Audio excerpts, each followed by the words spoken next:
Բուհերի հիմնական ֆինանսավորումը գալիս էր ուսանողների հաշվին։ Դա եւ անցյալում իրականում իջեցնում էր ուսման մակարդակը, որտեղ բուհը դնում էր իր առջև ամենակարևորագույն խնդիրը փող ունենալ։ Նշանակում է անկախ ստացած եւ ցուցաբերած գիտելիքների ամեն ձևով պահել։ Հիմա եկանք ավելի վատ վիճակի։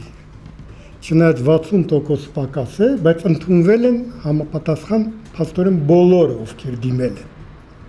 Ես կարող եմ, ես նաև Թատերական ինստիտուտում դերասանի վարպետության եւ ռեժիսուրայի վարիչ եմ եւ ուրեմն ընդունող հանձնաժողովի նախագահի դերասանական։ Այս տարի ավարտել էր մեր մոտ 5 դերասանական կուրս։ Կուրս? Այո։ Արվեստանոցներ, այսպես ասած։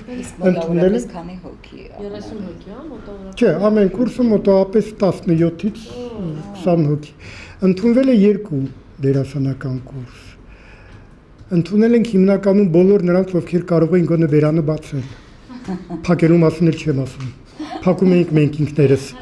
որպեսզի տպավորություն ստեղծվի, որ ինչ-որ գործողություն է կատարվում։ Պարզ է, որ խոսքը գնում է ոչ միայն դասախոսական կազմի մասին։